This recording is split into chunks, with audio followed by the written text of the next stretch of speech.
No tea, no wine, no shade. It's my 2 cents. Now sit.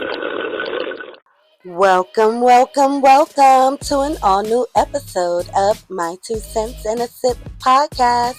I am your host, YaVonda MsYaYa, and we are here with an all new episode 23, that is. And we have a random relationship advice question. So stay tuned for that. You know, we give it to you with no tea, no wine, no shade, just my 2 cents. I take my sip, and that's it. Yes, guys, a relationship advice question that is for all of us. So make sure you stick around.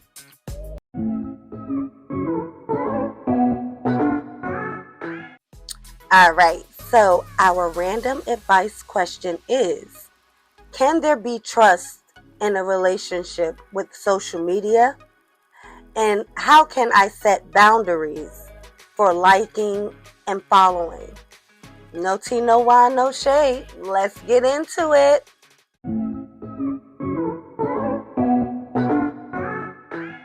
No tea, no wine, no shade. It's my 2 cents. Now sit. All right, guys. So, keeping with the topic of trust in social media in a relationship and the boundaries we can set for liking and following posts, pictures, and everything else, we're going to start with how social media hurts love in relationships, trust in relationships, so much in relationships. Again, sight, mind, body, and care is going to be in the descriptions of the podcast. Make sure you check it out. It's so much here, guys. I needed help with this in my own relationship, and we'll get into that a little later.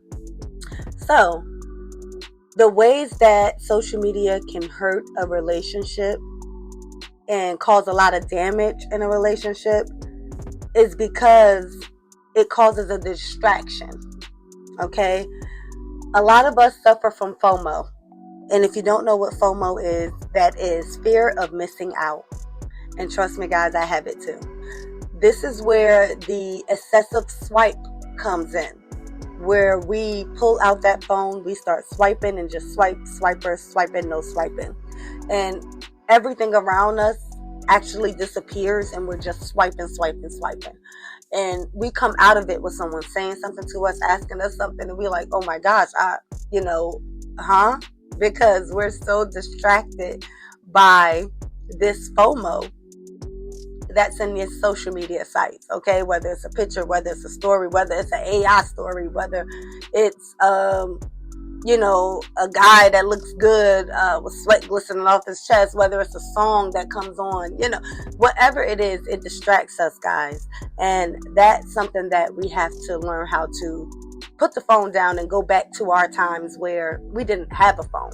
We have to think about that. Some of us are at that age now, and most of us are at that age now where we can remember what it was like to not have a phone at the table, not have a phone when you leave out the house, not have a phone when you go out to a restaurant for dinner, not have a phone when you go on vacation with your family. We did not have a phone. Okay, we had to discuss things, we had to talk, we had to do things together because there was no phone distractions. Now, while you're skimming on these pages on social media and you're liking, you're following, you're putting a little comment in, you're putting emojis in, guys, they can be misread. Okay, that's the ambiguity of it all. It's a big word, ambiguity. Okay, that's likes and follows and comments and emojis that can be misread on, because we only have those 4 types of emojis you can do on a post. So you hearting it could be like, okay, why did this get a heart and not a like? Okay, why did this get a care and not a like? Like you're doing it a little too much now. You know how we get, guys. Also, a privacy friction is something that can hurt the relationship with social media. That's when one partner shares more. The other feels exposed. Like you sharing everything we do. Why do everybody has to know that we're at a restaurant? Why do everybody know that we're on vacation? Why do everybody got to see me kissing you? Why do everybody got to see me feeling on your butt and loving on? those are the type of things that can cause a privacy friction. One person is not into showing everything off to the world, and one person is more like, hey, this is my life, I love it, look at us. So that's where you have to set the boundaries of your relationship. Now, if you are two people in a generation where all y'all have is social media, y'all definitely have to build you guys trust, and definitely have to talk about what you can do and what you can't do. It just has to be done for those generations that were born into social media and internet. Okay, so a comparison trap. This is where you measure your relationship against other people's highlight reels. Okay. So people are showing their relationship and showing their good times in their relationship, and you're scrolling and you're seeing that, and you're like, well, why we haven't been doing that? Well, why we didn't go here? Or we need to visit here. Or it looks like it's fun there. Or they're so in love. Look how he holds her. Look, okay, that you can't get into that comparison trap. They are only showing you their good parts. They have bad parts too, but everyone don't show that to the world.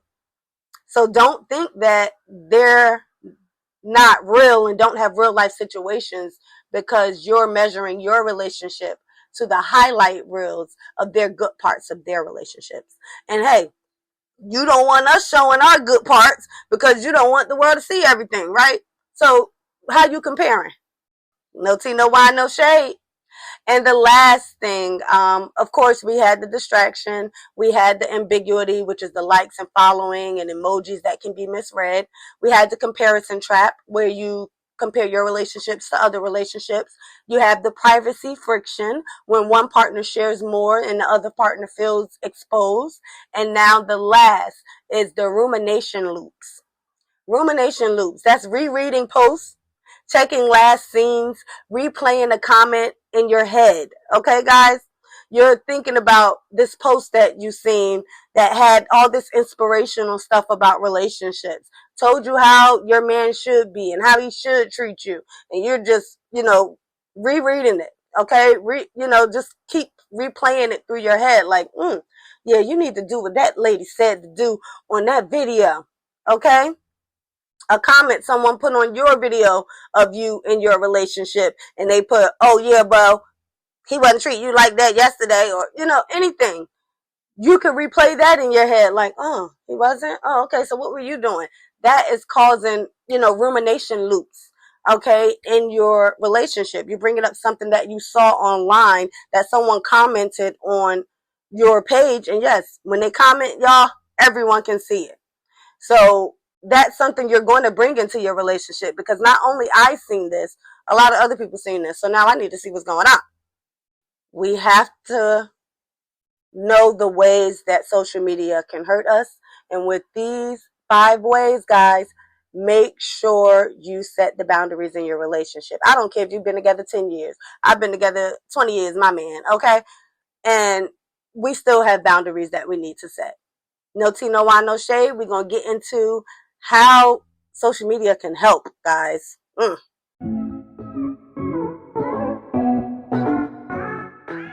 All right, guys. How social media can help a relationship. No tea, no wine, no shade. All right. Social media can help when it adds to your relationship instead of replacing your relationship, replacing your quality time, replacing your family time with your phone and being on your phone. Instead of communicating and talking about the situation, you be quiet, you pull out your phone, it's over. Okay? That's not how it should go. So ways that social media can help.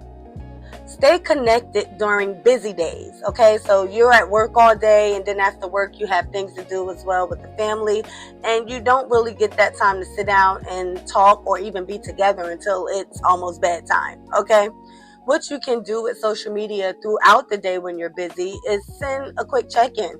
Hey boo, how you doing?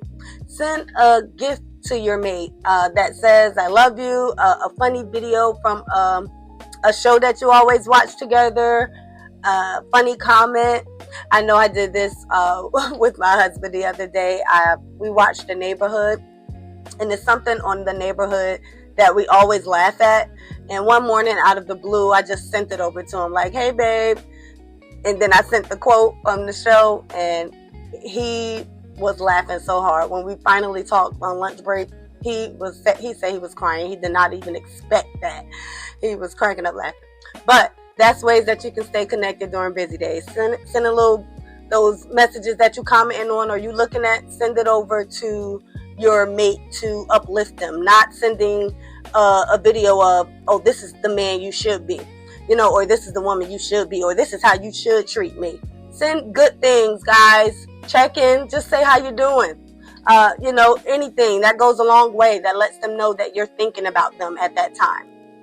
The next one, sharing joy and gratitude. Okay, so if it's a milestone that you received on one of your social sites, between you and your mate, send that to them. Remember this day? Remember we went here? Remember we did this?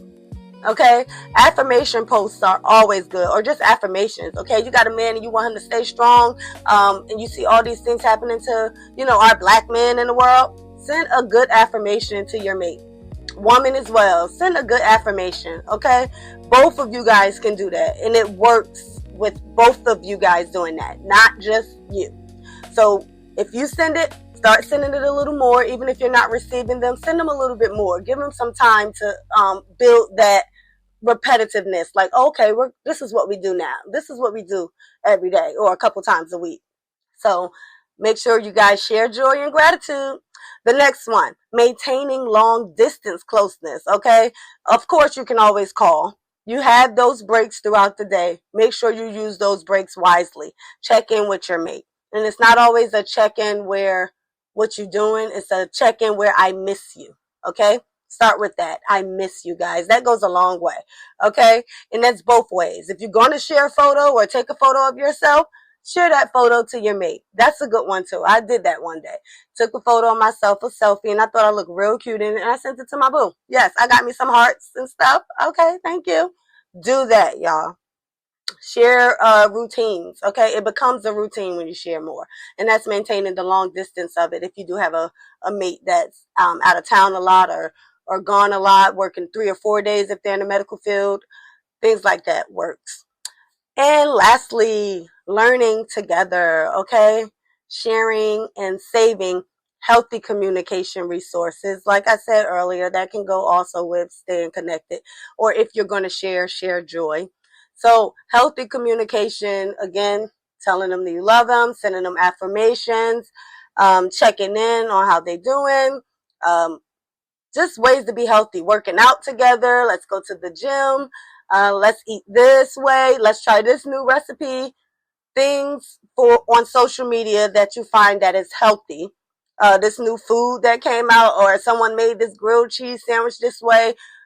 Send that video to your mate. Let's try this tonight for dinner. Healthy communication.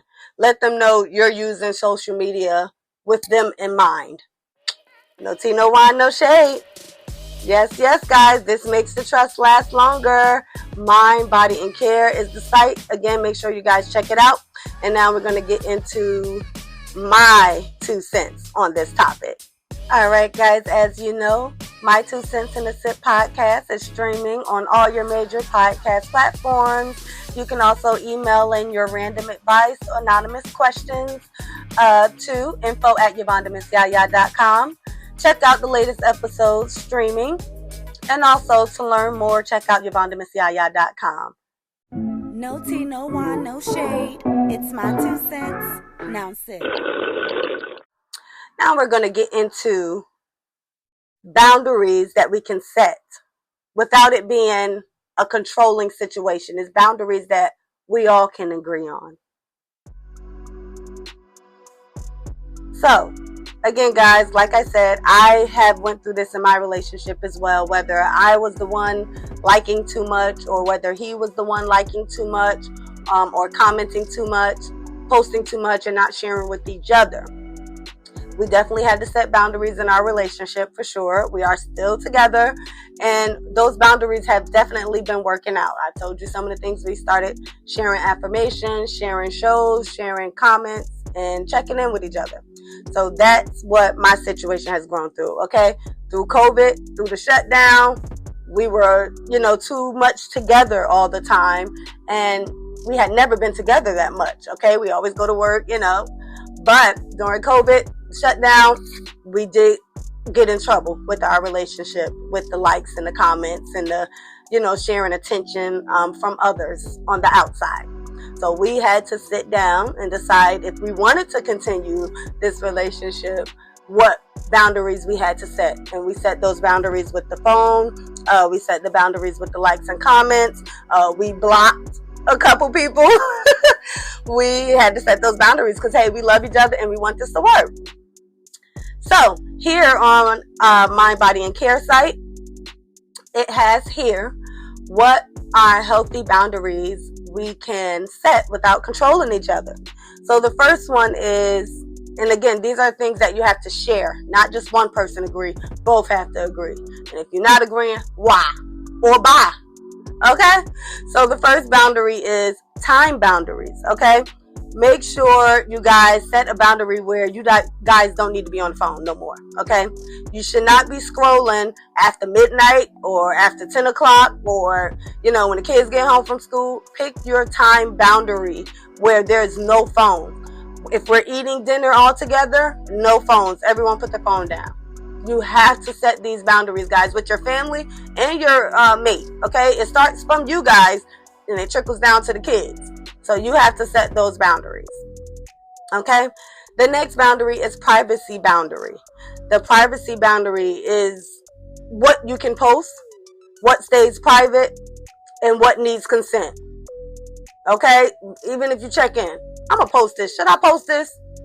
Check in. You have to. And they do it with you too. Again, these are shared agreements. Not just you show. If you're going to check in on what get posted and what has to be taken down. Okay? And what stays private or what everybody don't need to see. Okay? Everybody don't need to see everything. The next one, messaging boundaries. How you handle the DMs from exes or coworkers or baby mamas or baby daddies or strangers. Okay? Set your messaging boundaries. Now, there's ways to set your DMs up in the settings of your DM or what you can receive from the outside or what you can send. So you can go into your settings and set up your messaging or DM boundaries on who you need to receive messaging for. I understand business. I understand networking. I'm in the industry as well. So I understand reaching out, male or female, and them reaching out to you when it's in regards to business. So you have to set your settings for your DM, and your mate have to know their settings with their DM and what they can accept and how to set that up too. Boundaries, both sides. The next one, conflict boundaries. Okay, no posting, period. Okay, subtweeting or venting online when upset. Let's not post at all when we're upset. When we're arguing, put the phone down for at least an hour after we're arguing. Set your own boundaries. It has to be on both sides, but do not go to social media and post when you're upset, when we're mad, when you need to vent. Okay? Call somebody. Don't post it because it's there forever. Even if you delete it, somebody already done got it, saw it, shared it. Okay? Screenshotted it. Don't post when you're upset. And I have to watch out for this too because I will post subliminally when I'm upset. And I will post a picture and the picture looking mad and I'll subliminally say something. So I had to perfect that conflict as well and not do the posting when I'm upset. Just put the phone down. Again, everybody don't need to see the bad side, and that's why we don't show the bad times. All right, last one, transparency boundary, guys. The transparency boundary is what reassurance looks like without turning into surveillance, okay? So not being afraid to let your mate see what you're scrolling on your phone. Not moving out the way or walking away when they come in when you're scrolling on your phone. Not feeling like they're trying to see your phone when they come around, basically. That's the transparency, okay? Being able to look at a post and show your mate the post. Like, oh, look at this. On your phone for a whole minute of that post without worrying about a DM coming in or something else coming in. Transparency, okay? You being able to see your spouse's phone or a video that they're looking at without there being an issue or something popping up, a notification, or them sending it back to themselves before the video ends, okay? Stuff like that. These are the 5 ways to build healthy boundaries in your relationship without controlling each other. It's a shared agreement. Time boundaries, setting times. No phone during dinner time. No phone after 11 p.m. No phone after midnight. Privacy boundaries. What you can post and what you don't need to post. Everybody don't need to see everything. Messaging boundaries. How you handle your DMs. Set your DMs up. How you message your coworkers or even strangers. Know what to say, what not to say. Delete, block. Help yourself. Help us. The next one, conflict boundaries. Make sure you don't post when you're mad. Don't send out subliminal posts when you're upset, and no venting online for a whole hour after you guys get over it. Don't pick up your phone. Last one, transparency, okay? Being able to show your mate what's in your phone and your mate being able to show you what's in their phone. I'm not saying passwords and things like that to their email, but just being able to scroll and see a video or something in their phone without there being an issue or feeling like I'm being watched, micromanaged, or surveilled. Okay? No tea, no wine, no shade. I hope you guys love this episode. I hope you guys got some relationship advice on social media and trust. And I hope you guys are able to set boundaries for liking and following, DMing on social media with your relationship. Always, guys, no tea, no wine, no shade. We always have the latest in relationship advice, entertainment news, women's issues, couple situations. Here you get it. My 2 cents in a sip podcast. Stick around. Next episode will be coming soon. No tea, no wine, no shade. No tea, no wine, no shade. It's my 2 cents. Now sit.